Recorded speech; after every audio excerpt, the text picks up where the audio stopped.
Hi, this is Bruce Lipton, and you're listening to Green Planet FM. Kia ora, greetings, and welcome to Green Planet FM 104.6. I'm Tim Lynch, and I trust that you are doing well. I invite you to stay with me over the next hour as we discuss and find ways to take care of our unique and magnificent green planet Earth. Though we usually do not recognize it, we all live in two worlds. One an inner world and the other an outer world. We in the developed world spend a lot of our days with our eyes wide open and being in a world of materials, physical beauty and increasingly stressful happenings interlaced with profound busyness. The other world is when we close our eyes and allow the outer world to fall away, even if it is only for a short time. This can be a place of solitude where we experience our thinking and feelings, a place that we can contemplate, self-reflect and mull over the day, review the past, be present in the now or project our thoughts into the future. It can be a time of being alone in peace or a stressfully prolonged event. It all depends on our state of mind. We humans spend around 16 to 18 hours of our 24-hour day with our eyes wide open, busy in our planetary survival mode and all that it entails, and around 7 to 9 hours with our eyes closed, this being for sleeping, to rest, to heal, to recover, thus shutting out the activities of the external world. With more and more people turning towards meditation, with quieter time to ourselves, we are recognizing the benefits of stilling our busy mind and bringing more coherency and focus into our daily thoughts. Time to do some inner house cleaning and connect with our body, our heart, our gut, and our breath, resulting in a positive attitude and a good feeling of well-being. So how is your inner life, your realm within, the vast unknown landscape inside of your being? Are you able to easily turn off from the noise and the constant thinking process, as well as the stress-related world? Are you able to find yourself a mind that is uncluttered with random thoughts? A mind that is still and ever so deep? Are you able to find yourself in a situation that the depths of your being is equally matched by you being able to find your meditative state, awash in the brilliance of white light and no darkness whatsoever? That you plug into another level of reality, seldom acknowledged by Western science or academia, a place of pure inner peace where love for all emanates from your being, in waves of gratitude, thankfulness, and perfect equanimity. Do you also find that your intuition brings to you major insights as to who you are, why you are here, and where you can possibly go?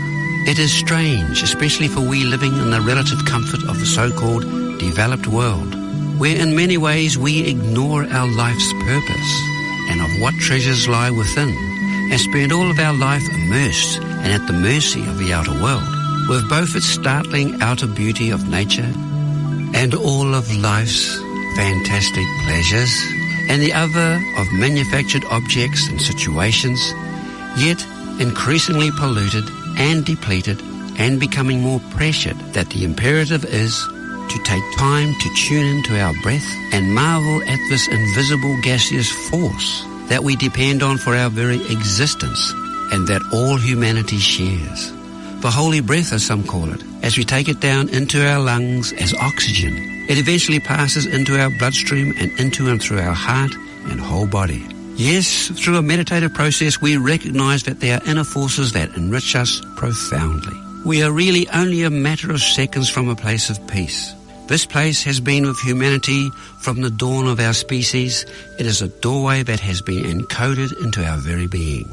If we only took the time to sit still and journey within. In the studio this morning, I have Jeffree Clarkson, who is very well known across New Zealand and Australia as one of our gifted composers and musicians, especially in marrying the panpipes with electronic synthesizers. Jeffree has been playing since 1984 and has been consistently bringing new sounds through, hitting some profoundly beautiful notes and melodies, as well as haunting numbers that touch the very soul of your being. And over the last 10 years, he has started to teach meditation that is very complementary to the soft, clear sounds of nature that he creates. So kia ora, Jeffree, thank you for wanting to come and share your being. Kia ora, Tim, and it's great to be here on Green Planet FM. Jeff, can you just tell us a little bit about your history? Well, in terms of being a musician, it started at a very early age. I was always drawn to music, and I'll talk a little bit about that later, but just to skim on, I was just the right age when rock and roll came along. So in the 60s, I was ready to be a guitarist and a singer and do what a lot of young chaps did at that time. And so I pursued the rock and roll industry and did very well in it. It took about 20 years of my life, so I spent a while in there. At age 32, 33, I made a change in my life, and as people do around about that time. And I found myself connected to a new music. With that change came a new music. And interestingly enough, and ironically, it had a lot to do with my early childhood. As I said, I'll talk about that a little bit later, but that's been the shape of my music life. And so I now create music for healing and meditation. This is where I came in 1984. You just produced the Butterfly album, which touched on some wonderful notes. It did, and I was very unsure about where I was going when I started this new relaxing music. I knew that it had to be the background for meditating. I was already meditating myself. I'd only just begun, and I realized that meditation could be enhanced using music rather than having to do anything yourself while you were relaxing. So it was going to be good. It was a good mix, meditation and music. It was just a case of finding what was inside me, and that was really interesting. I'd spent 20 years as a hard musician, as a rock musician, and this was a whole nother side of me that I was not familiar with. Because I was involved with New Age music at that stage. I was helping a number of different people produce music and sell it within New Zealand, and this music was also used for healing. Many times when I went for a massage or something else, the masseuse put on your Butterfly album. Yes, that's right. Originally it was for meditation, and that's the reason I wrote it, but it was only within a few months it was being used for all sorts of other things. I would say that Butterfly really found its place at National Women's Hospital. And at the time I was having my first child as well. And there I was at National Women's with my wife, Brenda, at the stage. I started playing Butterfly. Well, actually I was playing Songbird. And the people who were birthing, we intended a home birth, but we ended up in hospital as a C-section. The surgeons and people were very interested in this music I was playing, which I had to force them to let me play it too. And in the end, I really enjoyed it, particularly the nursing staff. And from that moment on, the word got out, and Songbird and Butterfly became very popular with natural birthing and all sorts of birthing because it naturally relaxed the mum-to-be and the baby as well. And so that's where it began. And then it spread out from there. It came into the chronic pain unit in the Auckland Hospital. It went to coronary care, terminally ill patients. The music was issued, all sorts. It helped people relax, and that was the important thing.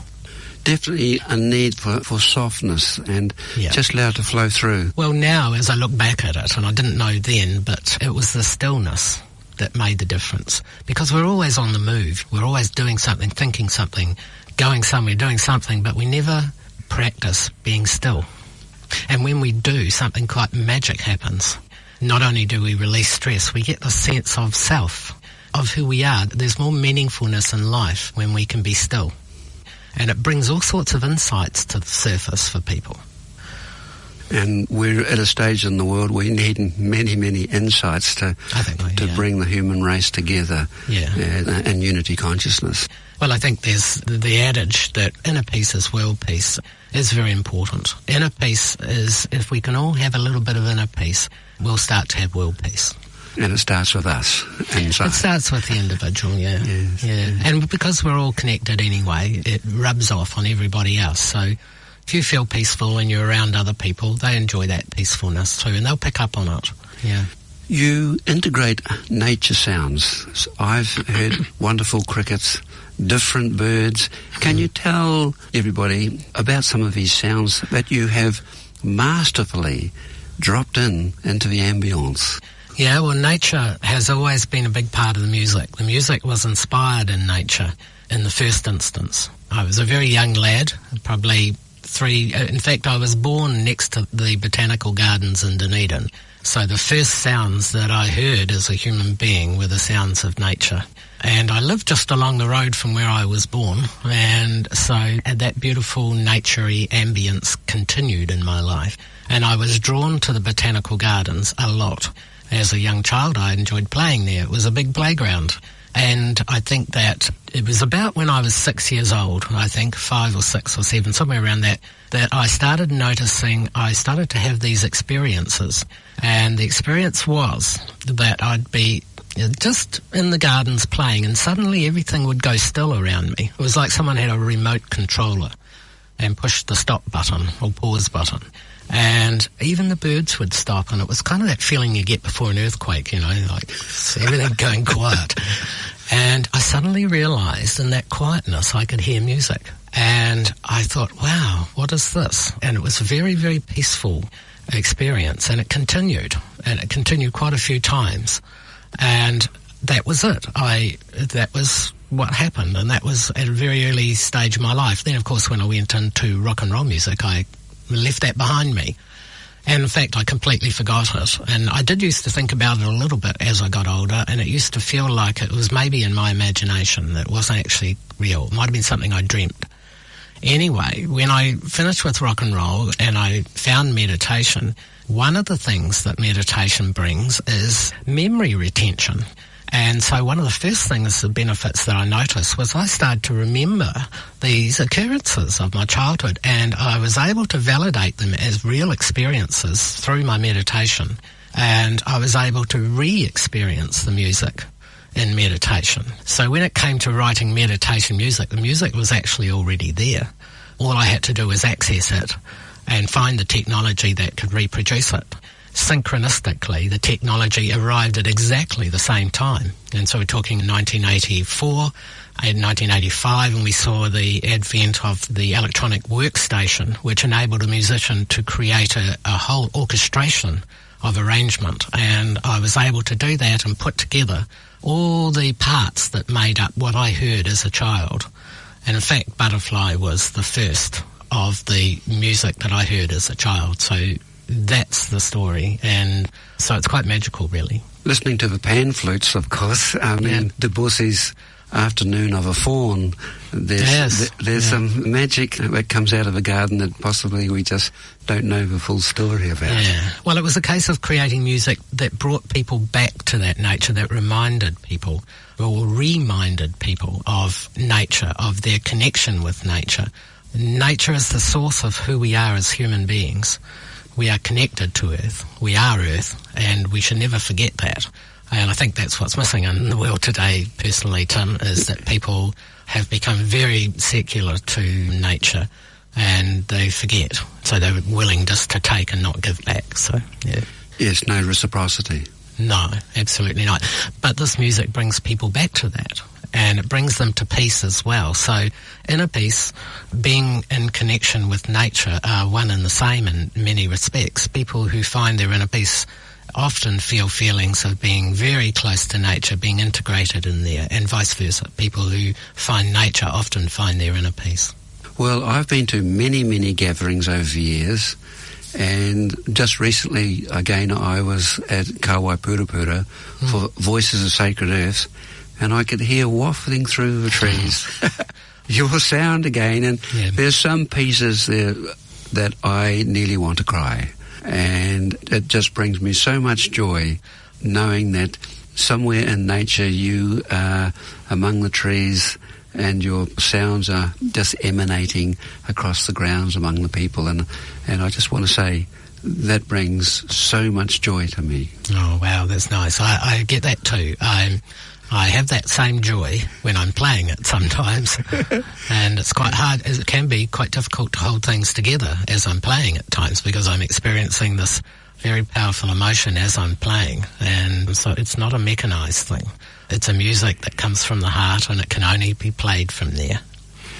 Yes, it's quite wonderful, really, because you're also doing a number of things. You're playing a keyboard, and you're also blowing a flute, and you're having to keep an eye on a few electronic things in the background to make sure that your sounds are in sequence. My brother was very electronic, and he kind of led the way, and I kind of learned it off him in many ways. I watched him, and I wasn't naturally electronic. I was more intuitive, and that's why I was more of the creative end. But I had to learn, you're right, I had to learn electronics, and I had to be able to control that side of it, because I wanted to use synthesizers, because that enabled me to create the whole music as I heard it. It wasn't something I could do as a band. And I really missed the band after a long while, because I like working with other musicians. But in this instance, I had to work alone, and I had to work using technology to create orchestrated arrangements, and I wanted to put myself into the music in live performance. So recording the music was one thing, and it was the main thing, because if I could record it on a cassette in the first place and a CD after a while, then people could take it home and they could use it for meditation for all the purposes that the music was meant. But I realised that getting the music out was a huge hurdle, and I decided that I would put myself in amongst that music to help promote it. And so I created the little keyboard. I didn't create it myself, it had been out there for a while, which is a kind of a keyboard you hold like a guitar. And it has a little bridge at one end that would equate to the fretboard on a guitar, and so you can bend the notes that you play on the keys. But this one had a breath control, and I was able to use the breath control with using my mouth to blow the sound, and my right hand to play the notes, and my left hand to modulate those notes. And the technology I used was called physical modelling. And it was a brand new technology which was launched on the planet about the mid-90s. So it's waited about 10 years after I started writing the music before I could get this technology, this physical modelling technology. But when it came out, it gave me the ability to integrate my breath with the electronics. So it became a half electronic, half organic, if you like. So that's what I've been doing since. And so I'm holding this guitar blowing into breath controller, but what's coming out the speakers is something very emotive and very heart-driven, and I can feel it as I play it. And so that's why it can be deeply emotive. But my connection with technology has had to be like that. And I have justified it by saying to people, and there are a lot of people that are a little bit sensitive to technology. They're not sure that it's part of the new world. But I have always justified it by saying that the industrialised world that has picked up technology and used it in every aspect of life needs to learn about the wisdoms of being of the inner child, of being a human on planet Earth, of being a soul in reality, of being a soul in consciousness. And that integration needs to be mixed up with technology, and then technology will be managed. It won't become the thing that it is at the moment, where it's hurting people, where it's hurting the planet. It will become useful to human beings and be monitored and managed in the future. And that is my vision for technology, and in many ways I express that with this instrument. So I'm using technology, but it's a means to an end. It's to create beautiful music to help people relax and find themselves. And we've covered certain things about inspiration, but to be able to bring through this music, has there been a particular time in your life where you were totally open, or you were in bed and you, like Beethoven, you found a napkin to write some musical notes? Is there anything like that? Yeah, I was just talking about this to someone just recently, about how inspiration can come at times when we're really high or when we're really low, and sometimes between. But I've found that I can be continually inspired as long as I'm in stillness, as long as I'm at peace. Inspiration is near me. It's only times when I'm really stressed and I'm not handling the world very well that I'm not particularly inspired. So for most people who are not inspired, all they need to do is to look for the stress and remove it. But inspiration is a product of peace. And when we're at peace, sometimes we're at peace when we're really down because we've had enough and we just, well, whatever. And sometimes we're at peace when we're really high because it's wonderful. What a wonderful existence is life. You bet. And so these are the points of inspiration. So as a young child, I was very inspired. I would say that I was probably what was called a clairaudient. A clairaudient is a person who hears things from the other side. A clairvoyant is a person who sees things from the other side. So I was a clairaudient. In those early years of my life, I was naturally that way, and I think I just accepted it. I didn't question it.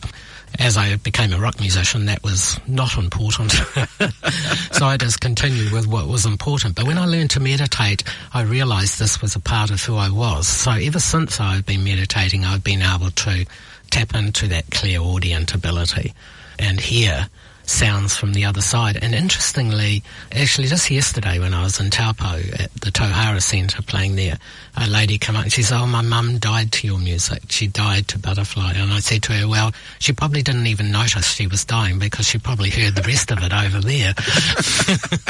Yes, the sounds just continued. Yeah, it just continued. Yeah. She was leaving her body, looking down her body, and she was the butterfly leaving the cocoon. And she was, and it was the same music all the way. She's probably still listening to it. Quite wonderful. So what does sound mean to you? Because there is the statement there that in the beginning was the word, but the word had to come from a vibration first. You vibrate up to become light, then through gamma out of sight, as the Moody Blues would say. Yeah. Oh, that's how interesting, because I've just been writing a blog on this, and in the beginning, that's the saying, in the beginning was the word. The word is the sound, but it's also, the sound is the vibration, and thought is a vibration. You don't actually have to speak. You can think the word, and you'll equally get the vibration. From being a thought, you then have the vision. So then you create the vision of what you want. And then, after the vision, providing you stay on target, you create what it is that you are wanting to create in life through being able to think and keep that vibration pure. What I was emphasising in my blog, if you don't mind me saying, was that one has to be at peace in all this. And to be at peace, you must accept your circumstances you have around you at present, because they were created from your thoughts of yesterday. So if you're not accepting your life as it is, you cannot create the future in the way you would like to create it, which is like the secret, isn't it? You have to keep on focus. You have to have the vibration of already having the thing that you want. But if you're not at peace in this moment, then you'll constantly be trying to fix the moment up, and you won't be able to create the new one as you want it. So very interesting. I find this fascinating, but it certainly starts with, in the beginning was the word, and it was the sound and the vibration of the word that creates this universe. And each of us do that. And this comes from all the different civilizations too. It certainly does, yeah. Yes. Historically, and the wisdom of different tribes and peoples, natural peoples around the world have this in their philosophies. Yeah.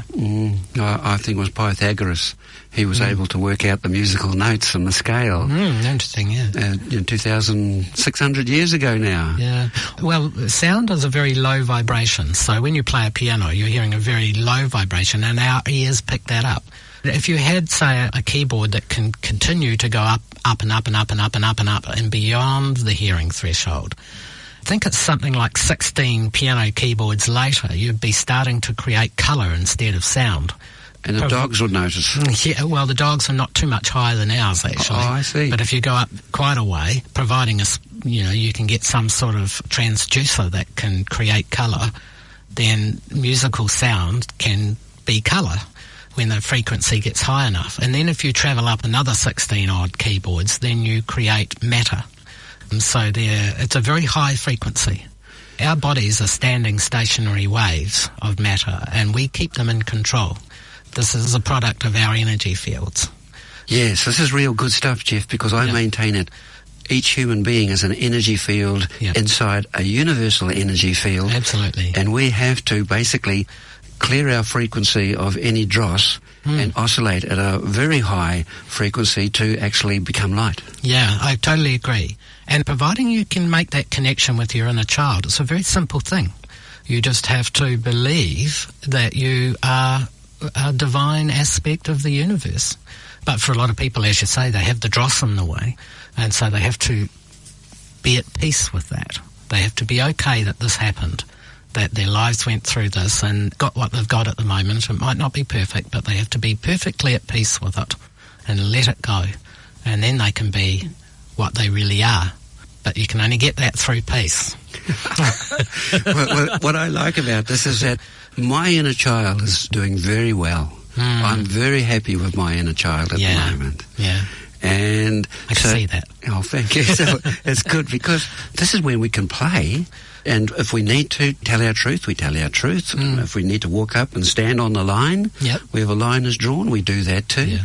But we can all fall back into our inner qualities of virtues and wonderful values and know that we're all connected to one community, family. We are, yeah. In my meditation classes, I address this on the second session of the 3-session meditation class. And the second session is dedicated to connecting with the inner child. And the inner child is within all of us. All of us can remember our childhood. And I'm not talking about the injured child. I'm talking about the child that came first. The creative child that was connected to nature, the child that was highly imaginative, the fun-loving child. That's the child we are inside.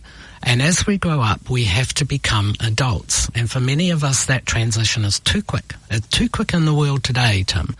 Too many people are having to grow up too quickly. Schools are forcing children to grow up far too quickly, and they're succumbing to the pressures of life too early. We need to take time with our children. We need to be gentle with them. We also need to make it so they can hold their child. They don't have to forget their childhood. They don't have to grow up. They can keep their child and they can be grown up as well. Yes. So an adult who has an inner child is an adult that can play and be creative and be compassionate and understanding and have unconditional love. He, she is close to nature. But there are too many adults that have lost their childhood in the world, and they've had to ditch it because it was, they believe you're either a child or you're an adult, but you're not. You're always a child. Adulthood is just a system of rules that you adhere to in order to drive a car, to have a mortgage, to make your tea, to look after other children. All those, they're just skills. They're not who you are. Who you are is the child you've always been. That's the truth.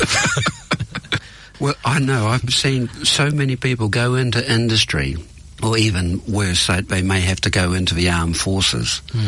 And all of a sudden, all this like body armour comes over them, and they just squeeze that beautiful little child. The innocence is just gone. Gone. Yeah, well, they have to suppress it. Yes, yes.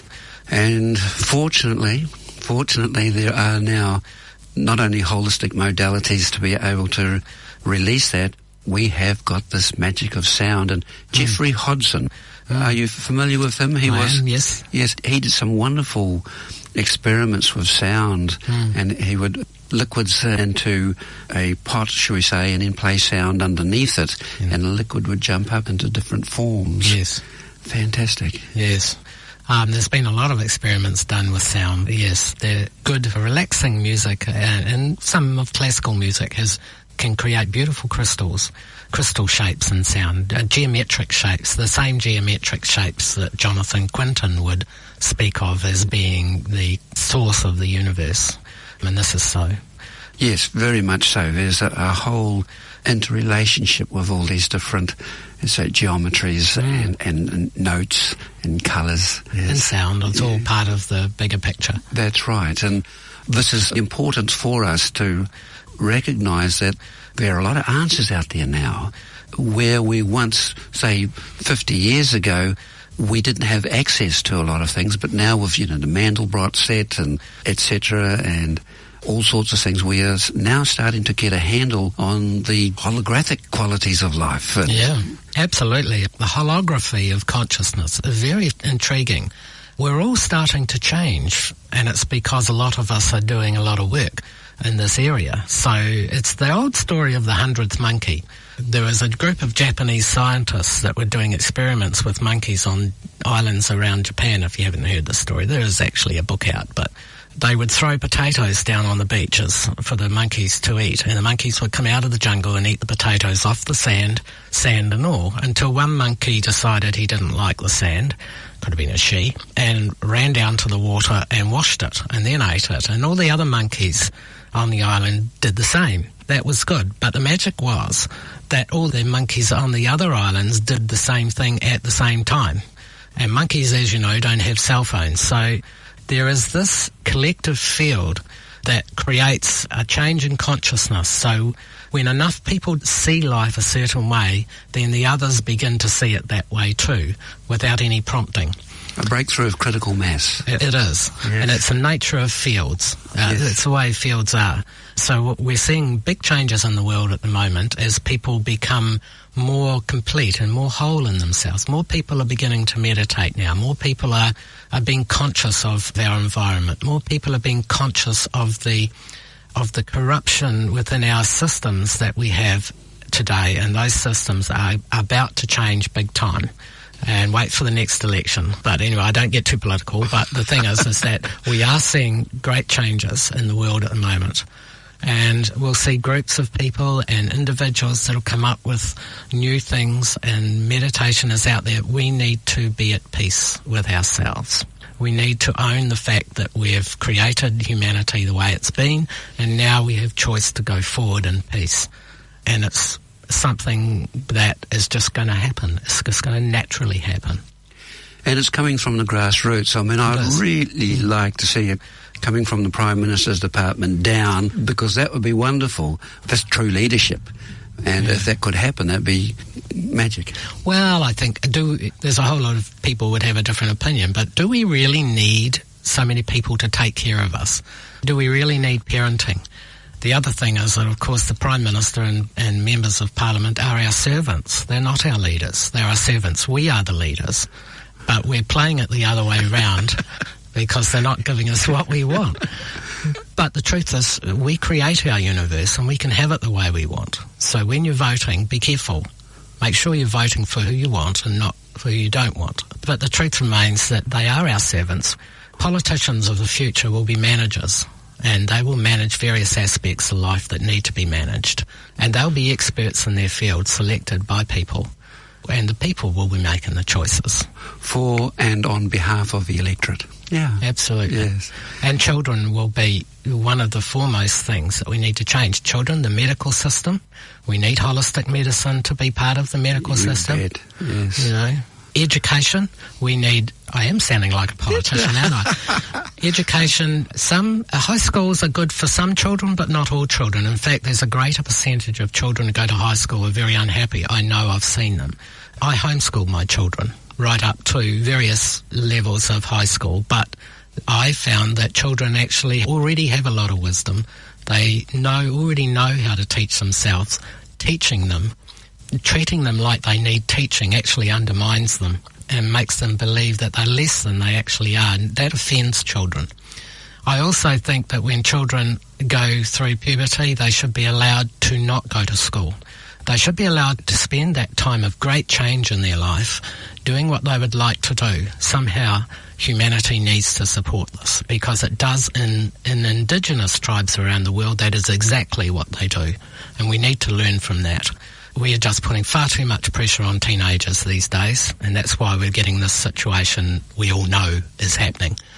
It has to change, and I know my children enjoyed to have time out when other children were going to school. They were enjoying themselves, and they've grown up to be very balanced individuals. That's lovely to hear. One of the unique things about meditation allows you to clear the field first of all your junk thoughts. But then you start to actually self-reflect on your own life and see where there's shadow in your life or thoughts there that are incongruent, really, of how we should be.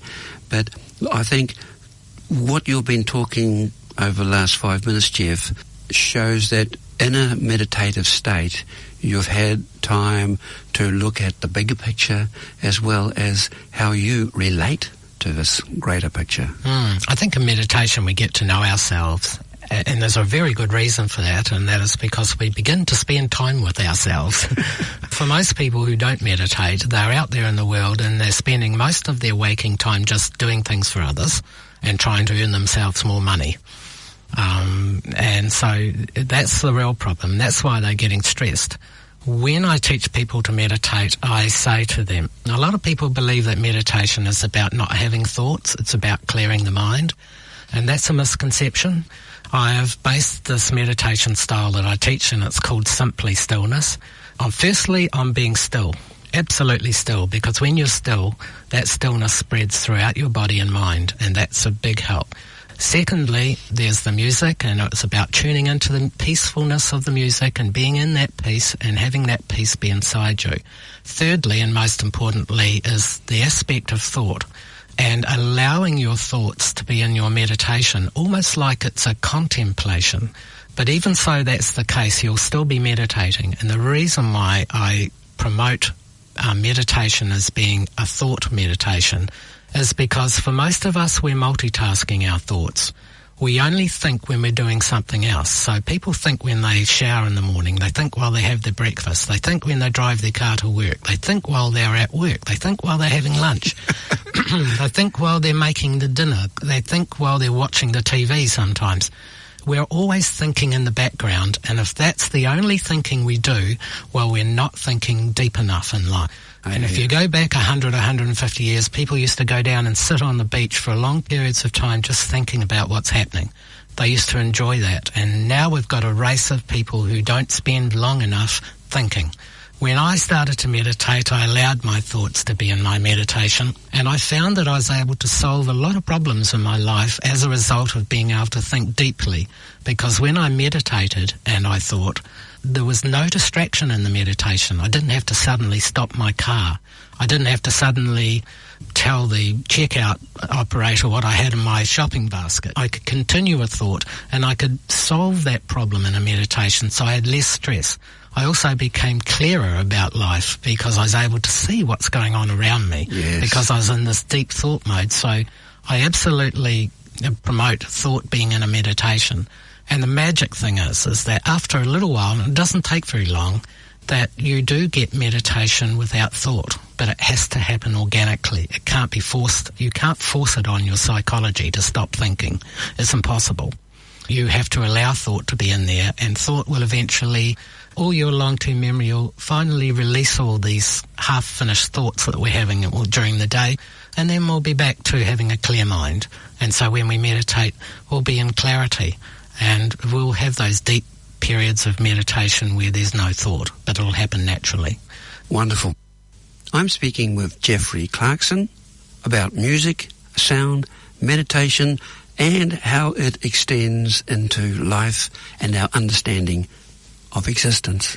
His website is jeffreeclarkson.com, jeffreeclarkson.com, JEFFREE. There's another quality too, that when we do meditate, the picture opens up hugely on the inner planes, and I've experienced situations where we become more illuminated and we plug into something else, and we realise that our energy field that is our body is very, very magical. Yes, it certainly is. We can do anything where, I guess the bottom line philosophy is that you create your whole universe. If you think about it, your life is you. You're at the centre of your life, and everyone and everything is around you in reality. That's not to say you're the only one alive, because everybody is in that same position. So to each person, they are at the centre of the universes. So on planet Earth at the moment, we have like 7.5 billion people, is it? So what we have is 7.5 billion universes all interacting with each other. So each person is responsible for their entire universe. And when you really get that, and when you can see life working that way, then life changes. It really changes. And you're more you. And you suddenly connect with your soul being, with who you were when you arrived here. Which, of course, is the inner child, too. That was the first person you were. We are all cells in the organism that's Mother Earth. Oh, absolutely. Yeah, that's a good way of putting it. I love it. And we all have to. It's important for us to work together because we share the same breath. And this is when we come in to this magnificence of what the holy breath's all about. Yeah, and I think that we don't have to agree, but we don't have to be offended by disagreements either. We have to appreciate the diversity of life. There is nothing in nature that is there by mistake. There are no mistakes in nature. Everything has a purpose. Every little thing in nature has a purpose. We should learn from that. Each different human being has a purpose to be here, for being here. So what's your purpose? That's the real question. And it's inside you. It's printed inside you. It's imprinted in your DNA what your purpose here in life is. And I guess that for me, I've been rather fortunate, and that purpose has jumped out at me when I was very young. I was here to write this music. There's a few other things I've done in my life too, like I've had children and I've had lots of friends, and at 64 I still look 34, so I'm pretty lucky. Yes, well, see, that's the other thing too, is health and well-being. When we still ourselves, our face is not contracting and expanding, you know, the muscles. A lot of people their whole muscles and their faces are just moving all the time. And they're very tense, yeah. And they're aging. Yes. And so we need to be able to, again, recognise what meditation is. And just because it seemed to have, in many ways, have come out of the East when the Beatles went to Maharishi Mahesh Yogi, that did bring a whole new understanding of what it is to also sit in a lotus position, because in the West we didn't sit like that prior to the Beatles, really. No. And we don't have to either. Interesting. You don't have to sit in the lotus position or hold your hands upturned to meditate. Meditation's of the mind in the first instance, but the body's involved. But as long as we're comfortable, because the most important thing about meditation is to remain still. And you can only be still if you're comfortable. And if you sit in the lotus position and you've never done yoga before, you're not going to be very comfortable. So I don't teach people to sit any particular way. I just say, look, be as comfortable as you can, and then you'll be able to maintain stillness, and that's important. And you're right, the face muscles are relaxed, and we can maintain our age. And we're also, our immune systems and our endocrine systems are strengthened. And so our immune system is like placebo. Placebo is the mind having control over our biology. So, you know, modern medicine would say placebo is nothing. It's wishful thinking. But actually placebo, Bruce Lipton speaks of this. Placebo is extremely important. It's our mind controlling the nature of our biology. So if you think healthy, you will be healthy. If you think negative thoughts, you can get very unhealthy and very unwell and very sick. If you think positive thoughts, you can end up being very healthy and very young looking. Is there a choice? No, not really. Just be positive. Just see the universe as a positive place. It's benevolent. And at this point in evolution, we've got lots of changes. And we need people to stand up and speak, as yourself, Tim. And, you know, there's a lot of protest out there about the way things are. And that's important. That's like a whole lot of cells deciding to be different. But those same cells need to have light as well. So it's important that people at protest meditate. Very important, because they need to not only be for the light, be working for the light, but they need to be working in the light as well. And for a lot of protesters, they get very caught in the darkness of the situation they're trying to change. The anger or frustration. Yeah, so meditation for them will bring them back into the light. And they can still do the protest. And that's very important we have that. We have people that are willing to stand up and say, no, this is not right. We want change. We want fairness for all people. Well, we're all equal. But they need to be in the light, working in the light. They need to be not just in the darkness of change, but in the lightness of it as well. Yes, well, we are the change we've been looking for. We are, yes. And I feel quite optimistic at the moment, even though there's lots of horrible things happening. There is a big movement. There's a surge that you may be able to pick up on the inner planes when you meditate. You think, gee, the field's quite not as choppy, for want of a better word. No, we're right in this change. It's very exciting. Look, it's a very positive outcome. It's totally positive. I'd predict in 5 years from now, we might even be on a different planet Earth. We might have this whole knowing the self, humans being at peace, could be a very important thing for people. I think people are just at the edge of saying, I need peace in my life. they're just at the edge of it, and those ones, and there's a huge amount of people that are feeling this way. I agree, and sometimes it just means a few disciplines by saying, okay, well, I'm not going to drink as much alcohol, or I'm going to stop alcohol, I'm going to stop smoking, and I'm going to clean up my food thing, or I've got away finally from a lot of honey in my tea. Okay. I don't like honey in my tea. I've had honey for everywhere. Oh, yeah. And so it's good stuff. Yes. So what it is we just have to commit to do one thing, and when we're successful at that, then we can move on and clean our whole waveform up. Yeah. Well, you've obviously done a lot of growth, because as part of that personal growth of knowing that you're part of the universe, you naturally start eating less. You naturally start thinking about being healthy. You even start thinking about being healthy. Yes. And you think healthy thoughts, you eat healthy food, you eat less, because a lot of people eat for comfort. They eat when things aren't going so well. And what do they eat? Chocolate. I agree. And when we even grow our own food, you see, I'm growing my own food, you're seeing the circle of light from the garden go into your body, and you know your body's getting well.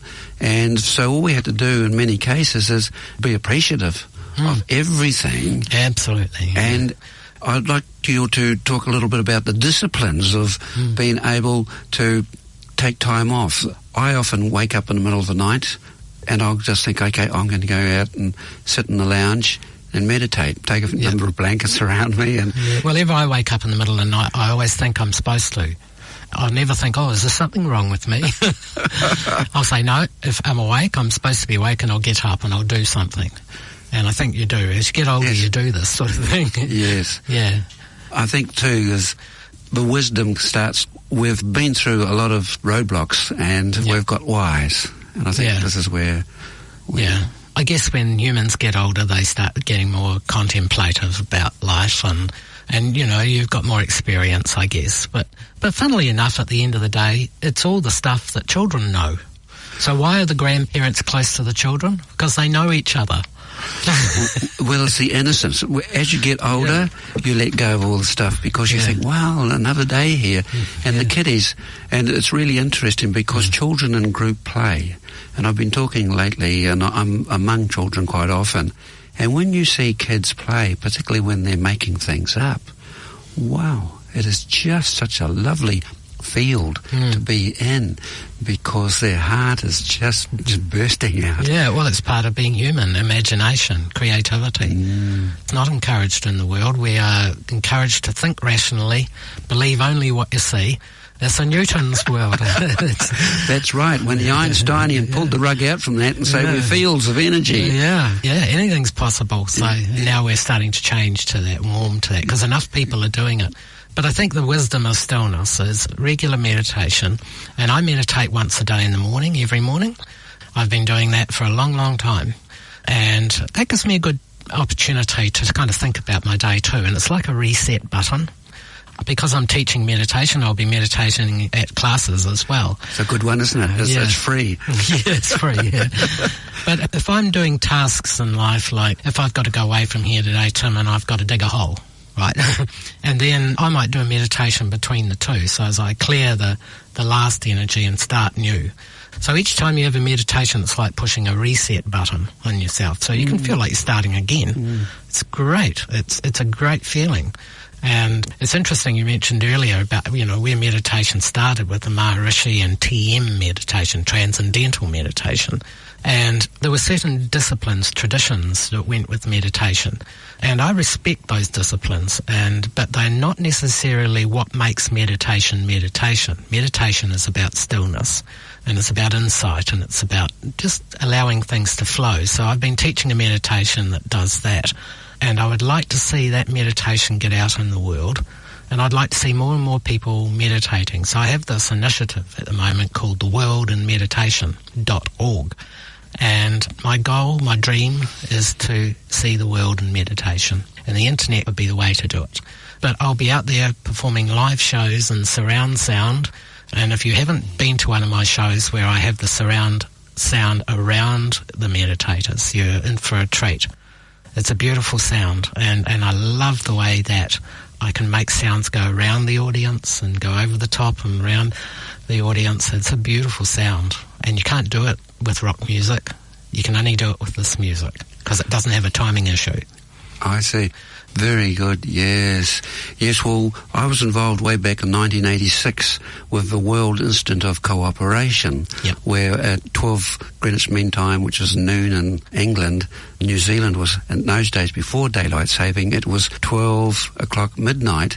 And so New Zealand actually led the meditation into the next year. Yes. And because New Zealand sits closest to the international date line, we see tomorrow first. We're 12 hours ahead of Britain and about 18 hours ahead of the United States of America. So we're in a very, very powerful place here in New Zealand of actually setting the trend, as you say, the morphic resonance of the 100th monkey and changing the world for the better. Yeah, and we do it all through making ourselves better, and that's the key.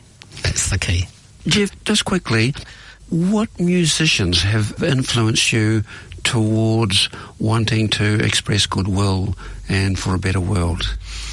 Well, it's interesting, my influences. Just on this last album that I wrote called One in the Field, I connected with Louis Armstrong. It's a wonderful world.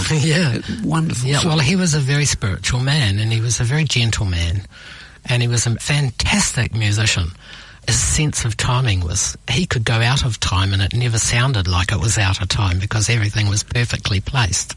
And that's the way it was for him. And he came in and helped me with a track called Trusting the Way, and helped me to play out of time but play in time as well, and that same thing. He also helped on one other track. I've also had connections with Ludwig van Beethoven. He was always my favourite, and understanding the spiritual aspects of life the way I do, I excuse myself for thinking there are parts of him in me, and I feel connected to the man in many ways. I cry to his music, and because I think his life was so hard. And it reminds me of my life sometimes. Not really. Yes. But, hardly compare with him, but yeah. When I started this music, Steve Halpin, who works in LA, he had already been started. Spectrum Suite. Yeah, Spectrum Suite, and those little albums he put out on piano, they influenced the way I went. There's been a lot of musicians since then that have. I've always been influenced by my earlier rock and roll roots, but people like the Beatles, like, John Lennon always inspired me. There have been a number of musicians, that I can hardly all remember them right now. It's always nerve-wracking when you've got to pick out names, but I love what's happened in music since the 60s. In fact, the 60s continues. Most of my music experience was in the 60s, so that 20 years I spoke. Is meditation music different from that? Yes, it is. But there are some aspects of it that are the same. The heart was in the right place in many cases. I've had some musicians who also played in the 60s, one or two that were at Woodstock, one of the bands that played first at Woodstock. And the gentleman was about my age, and he connects with this music, and he recognises in my meditation music aspects of rock and roll. Would you believe that? And I agree. That's been my learning. So I think this meditation healing music is part of. It just doesn't have the great big beat, that's all. But some of the other aspects are quite similar if you slowed it down. Jeff, what of your future? Where does this... I mean, we are all in a major unfoldment at present. There is so much possibility. Where do you see yourself as you're such a young person? You've got many, many years ahead of you.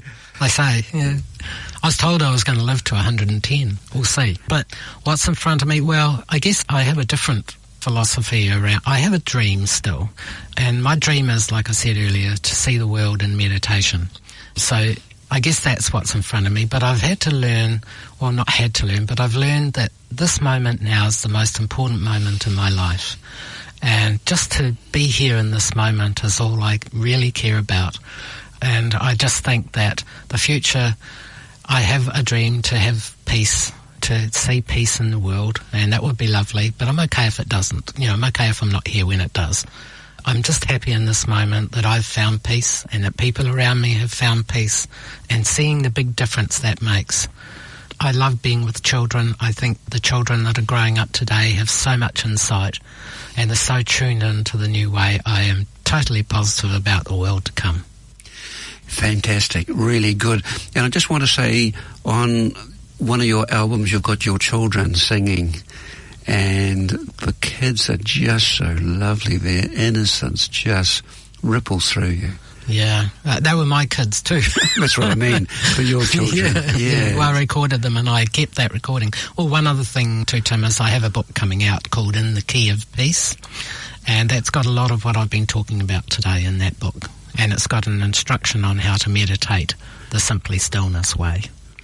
Very important. And your website? Website is Jeffree, with 2 E's, JEFFREE.co.nz.